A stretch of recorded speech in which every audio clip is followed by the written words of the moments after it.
Magandang araw po sa ating lahat. Ako po si Tristan Asirinco, ang tagapag-ulat ngayong araw. Ngayon ay tatalakayin ko ang isang mahalagang paksa sa komunikasyon. Ito po ang panayam. Pag-usapan natin kung ano ito, ang mga uri nito at ang mga tamang paghanda upang maging maayos at epektibo ang isang panayam. Layunin. May paliwanag ang kahulugan ng panayam bilang isang paraan ng makapuluhang pag-uusap at pagkuha ng impormasyon. Pangalawa, matukoy ang iba't ibang uri ng panayam ayon sa bilang ng kalahok, struktura ng tanong at layunin ng pag-uusap. Pangatlo, maunawaan ang kahalagahan ng bawat uri ng panayam sa iba't ibang konteksto gaya ng edukasyon, media at trabaho. Pang-apat, may sagawa ang wastong paghahanda sa panayam ayon sa mga tinalagang tuntunin. Panglima, mapahalagahan ang panayam bilang isang mabisang kasangkapan sa pananaliksik, komunikasyon at pagsusuri. Lumako tayo. So, ano po ang panayam? Ang panayam ay isang makabuluhang pag-uusap sa pagitan ng tagapanayam at kinakapanayam, kung saan layunin ng tagapanayam na mangalap ng impormasyon sa pamamagitan ng mga tanong. Ang panayam ay hindi simpleng tanungan lamang. Ito po ay isang maingat at organisadong usapan sa pagitan ng tagapanayam at kinakapanayam, kung saan may layunin ang tanong na makukuha ng mahalagang impormasyon.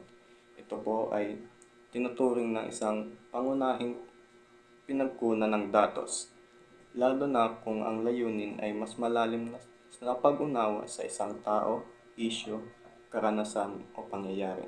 O ibig sabihin po, ang impormasyon ay direktang galing sa mismong tao, hindi base lamang sa opinyon ng iba.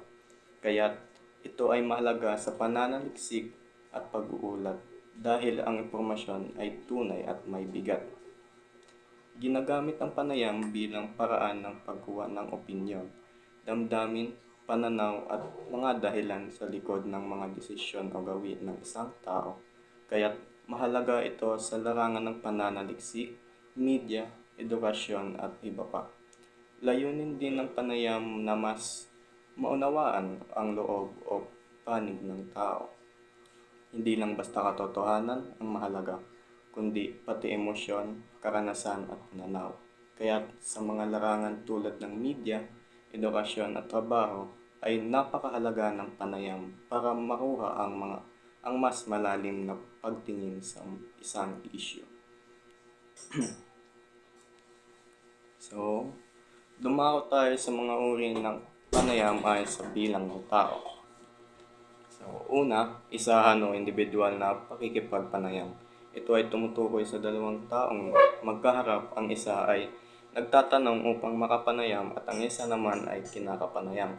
So, ang halimbawa po ay ang pagkikipagpanayam ng isang guidance counselor sa isang mag-aaral upang malaman ang personal na datos tungkol sa kanya. Sa madaling salita po, ang isahan o individual na pakikipagpanayam ay isa lang ang kinakapanayam. Mas personal, mas tahimik at mas focus sa isang tao. Isa sa halimbawa ay ang counseling session ng guidance counselor sa isang estudyante. Ginagamit po ito kung sensitibo ang paksa o gusto ng pribadong pag-uusap. Pangalawa, pangkatang pakikipagpanayam. Ito ay tumutukoy sa maraming tao o pangkat ng mga tao upang makapanayam. Ang halimbawa nito ay ang isang mananaliksik na nagnanais makapanayam ang mga tao sa isang nayon tungkol sa kanilang hanap buhay.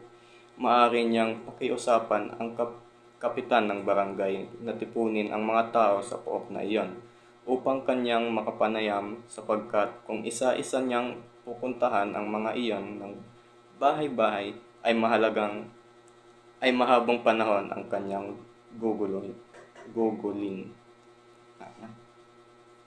Madaling salita po, ang pangkatang pakikipagpanayam ay maraming tao ang ini-interview o kasali sa pag-uusap. Mga uri ng panayam ayon sa istruktura ng tanong. Una, tiyak at di tiyak sa pakikipagpanayam. Sa tiyakang pakikipanayam, ang mga taong ay ang mga tanong ay sasagutin ng tiyak at wasto ng pakikipanayam. Ito ay may malinaw at nakahandang mga tanong at inaasang tiyak ang sagot. Ginagamit po ito sa job interview o survey. Kapag nagbibigay lamang ng ilang patnubay na katanungan, ang kumakapanayam sa kinakapanayam at nagsasalita ng mahaba ang kinakapanayam, ito po ay di tiyak ang pakikipanayam. Kumbaga, bukas ang daloy ng tanong, umaayon ito sa sagot ng interview. Halimbawa po ay kumustahin ang karanasan ng isang guro sa online class. Pangalawa, masaklaw na pakikipanayam. Sa uring nito, ang kumakapanayam ay nagbibigay ng mga tanong na ang mga kasagutan ay mga opinyon, paniniwala, saloobin at filosofiya sa buhay ng isang tao. Malalim na tanong na tumatalakay sa pananaw, paniniwala at damdamin ng isang tao. Halimbawa ay ang panayam ng isang artist tungkol sa kanyang inspirasyon. Mga uri ng panayam ayon sa layunin. Una, pakikipanayam na pagkuha ng impormasyon. Isinasagawa upang makakuha ng impormasyon mula sa taong kinakapanayam. So, halimbawa, mamamahayag, pulis, reporter, doktor, negosyante at mag-aaral. Pangalawa, pakikipanayam sa trabaho o pag-aaral. Isinasagawa para sa naghahanap ng trabaho sa mga mag-aaral na sa unang taon na nagnanais na matanggap sa kolehiyo o pamantasan o sa mga mag-aaral na gustong makapasok sa mga programa sa paaralang graduado. Pangatlo, pakikipanayam upang magbigay ng payo. Isinasagawa upang patnubayan at suportahan ang taong kinakapanayam, lalong-lalo na sa gitna ng kanyang mga suliraning personal. Ginagawa ng mga guidance counselor, mga kaibigan o miyembro ng pamilya. Pang-apat, mapanghikayat na pakikipanayam. Naglalayong baguhin ang paniniwala ng taong kinakapanayam. Halimbawa, volunteer agencies. Pang-lima, pakikipanayam sa pagbebenta. Naglalayong humihikayat sa mga mamimili upang bumili ng mga ibinebentang produkto, tulad ng ginagawa ng mga ahente ng seguro, ahente ng alahas at ahente ng bahay. Pang-anim, pakikipanayam na tumataya o nag-evaluate. Nakakatulong sa pagtataya ng mga nagawa ng isang individual kaugnay ng kanyang trabaho na naging basehan sa pagbibigay sa kanya ng promosyon o gantimpala o pagtanggal sa kanyang katungkulan o pagtulong sa kanya na makilala ang kanyang mga kalakasan o kahinaan sa trabaho. Pang-pito, pakikipanayam sa media. Nagaganap kapag ang taong tagapanayam ay nagtatanong sa isang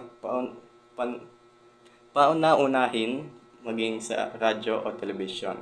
Ito ang karaniwang ginagawa sa mga talk show kung saan ang host ng programa ay nagtatanong sa iisa o ilang panauhin. Binubuksan din niya ang mga linya ng telepono upang makatawag ang mga nakikinig o kaya ay ginagamit ng cellphone upang basahin at sagutin on-air ang tanong ng mga tagapakinig o manonood. Dumako po tayo sa tutuntunin sa paghahanda ng pakikipanayam. Una, tiyakin ang paksang tatalakayin at maging handa sa mga makabuluhang tanong sa kakapanayamin. Bilang tagapanayam, mahalagang alam natin kung ano ang layunin ng ating panayam. Hindi pwedeng bara-bara ang tanong, dapat ito ay nakaayon sa paksa at pakinabang ang kalabasan ng mga sagot. Halimbawa, kung ang paksa ay tungkol sa mental health, ang mga tanong ay dapat may kaugnayan sa karanasan o pananaw ng kinakapanayam ukol dito. Pangalawa, tiyakin na ang kakapanayamin ay may malawak na kaalaman sa paksa. So, hindi lahat ay pwedeng kapanayamin. Kailangan epekto, may karanasan o may sapat na kaalaman ang taong ating kakausapin. Halimbawa po, kung ang paksa ay tungkol sa pagtuturo, isang guro ang dapat kapanayamin.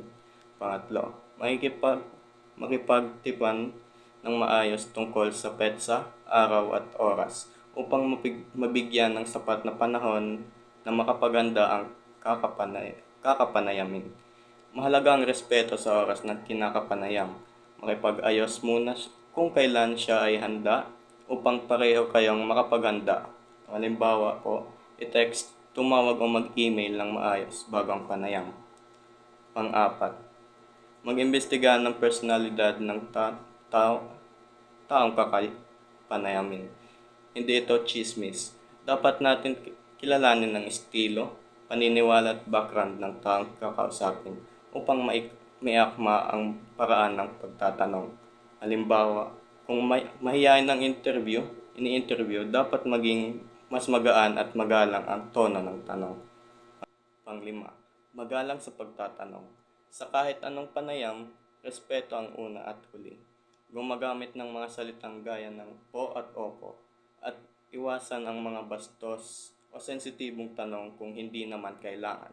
Ito ang pundasyon ng pagiging profesional sa panayam. Pang-anim, kung may impormasyon na hindi naitala sa mga sinabi, hilingin na ulitin muli ito. Huwag mahiyang humingi ng paglilinaw, mas mainam na itanong muli kaysa makaligtaan ang mahalagang detalye. Halimbawa, patawad po, maaari po ba ninyong ulitin ang huling bahagi? Pang-pito, upang matiyak na wasto ang naitala, basahin ito sa kinapanayam. Para masigurong tama ang pagkaintindi at pagkakasulat, basahin pabalik sa kanya ang tala upang mapatotohanan ito. Ito ay bahagi ng pagiging tapat at maingat sa impormasyon. Pang-walo, katapusan. Magpasalamat sa taong kinapanayam. Huwag kalimutang magbigay pugay sa oras at kaalaman na ibinahagi ng ini-interview. Simple ngunit mahalaga. Sa pangkalahatan, ang mga tuntuning ito ay hindi lamang teknikal. Ito ay batayan ng respeto, kagandahan at pagiging profesional sa tuwing tayo ay gagawa ng isang panayam. Conclusion po, ang panayam ay isang mahalagang proseso ng komunikasyon na nagbibigay daan upang makalap ang kaalaman, opinyon at karanasan upang mula mismo sa taong may direktang ugnayan sa isang paksa o isyu. Hindi ito basta usapan lamang, ito ay may layuning malinaw, strukturang maayos at nangangailangan ng tamang paghahanda upang maging kapaki-pakinabang at kapani-paniwala ang kalabasan. Sa pamamagitan ng pag-alam sa iba't ibang uri ng panayam at pagsunod sa mga tuntunin ng paghahanda, nagiging mas epektibo at profesional ang isinagawang pakikipanayam. At dyan po nagtatapos ang aking pag-uulat. Maraming salamat po sa inyong pakikinig. Magandang araw po sa ating lahat.